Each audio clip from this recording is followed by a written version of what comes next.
Hey everybody, tonight's kind of a rough night. I know the lights are off. I'm watching TV.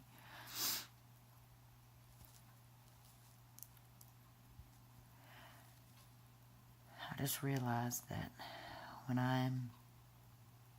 if I live to be old, I'm going to have so many regrets. So many coulda, shoulda, wouldas. And some of you may be like, well, just go do them. It's about easy. You're like, well, live today like you're going to die tomorrow. Well, I'm afraid I'm going to die every day. So it's really hard to do that. So, it's not as easy as some people try to make it seem. It's not.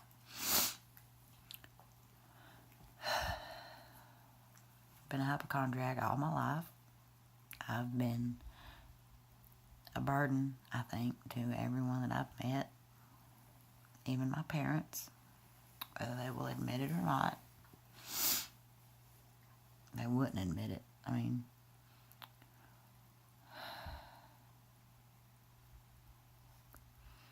and then I wonder, because I've prayed for 20 years for this to go away and it hadn't went away. And I'm thinking at 41, it's too late for all those coulda, woulda, shouldas.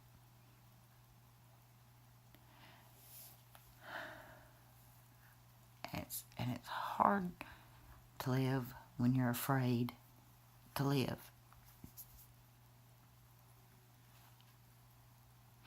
So pretty much I'm just existing. And I told my mom tonight, y'all should have probably put me in a hospital somewhere, But then I'd be in the same place I am now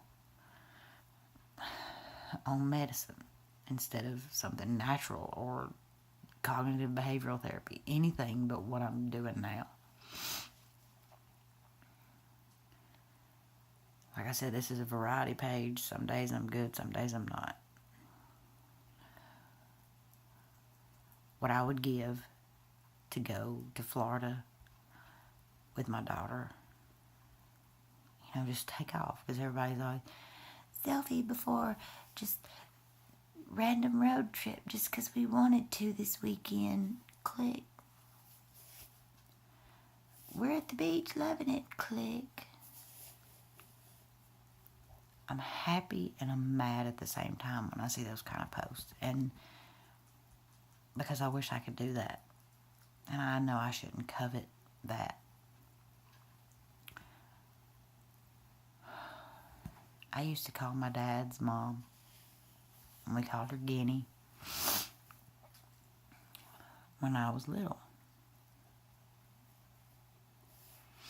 And this was before 1996 when I found out what was wrong. This was when I was 9 or 10, so it's been going on for a long time. She got her degree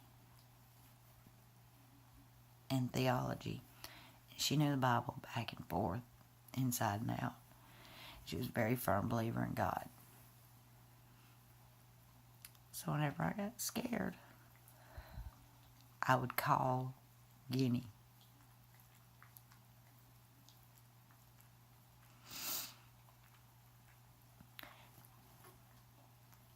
And she was in her 80s, I think. She fell and broke her hip, and she was very frail.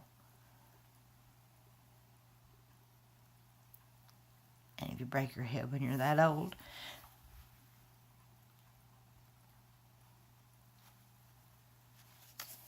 anyway, she got pneumonia,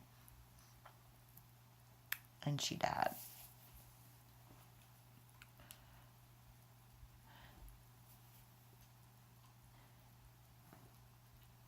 And I couldn't understand. God knew then that I was struggling. Why would He take away the one person that made me feel better?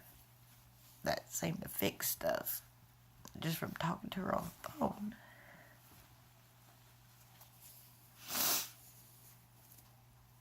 she's gone, I don't pray to her. I don't idolize her. But I would think she would come back in a dream or something as important, something like that, to help me. I'm a burden to my parents. I'm a disappointment to my kids. And you can say, no, you're not. No, you're not. But I am. I'm not in denial. I am.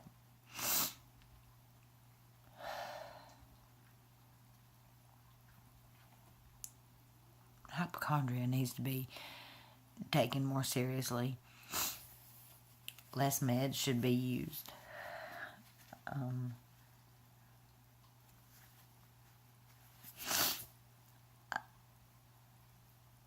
don't know. And then I wonder if I was watching a movie last night, and it was, somebody said, the actor said, what if my fear of the devil is greater than my faith in God? Because I've deduced, it all boils down to, if you're a hypochondriac, you're afraid to die. And some people will say, well, it's not that I'm afraid to die. Yeah, you are. What you say, it's, I don't want it to be a long, drawn out suffering kind of thing. And leaving my loved ones behind, because that's typical. It's something deeper than that. And mine is, what if there's nothing out there after I die? And I believe in God, and I do doubt, and I hate doubting. I hate doubting. Because I'm like, well, then I'm going to go to hell. And I don't want to go to hell. And I'm like, well, what if my fear of the devil is stronger than my faith in God? That is my conundrum. So, I don't know what that was. If you have any positive solutions to this, I'd appreciate it. Negative comments, I'm going to shrug them off, because unless you're a hypochondriac, you don't know. You'll never know. So, if anybody can relate, your friends, family member, this is how they feel, show them this video, have them comment, I can get in touch with them and talk to them, it's nice to talk to somebody that's going through what you're going through, and they know exactly how you feel.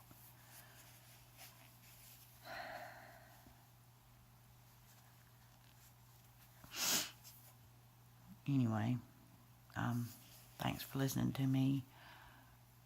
I'm sorry this was a sad video. Sometimes, I told you it was going to be variety. Some days I can be A-okay. Some days, one little thing can just bring you down. And you start thinking about everything that went wrong. And all that you've lost. And all you're going to lose. And you're going to miss out on. And that you have missed out on. I'm going to have so many regrets. That's the saddest part. Because I'm not living. I'm simply taking in oxygen. Pretty much. Anyway, Happy Father's Day to all the fathers. Sorry. Happy Father's Day to all the fathers. Happy Father's Day to the mothers that are pulling double duty, like myself. And hopefully my next video will be a little more upbeat. God bless.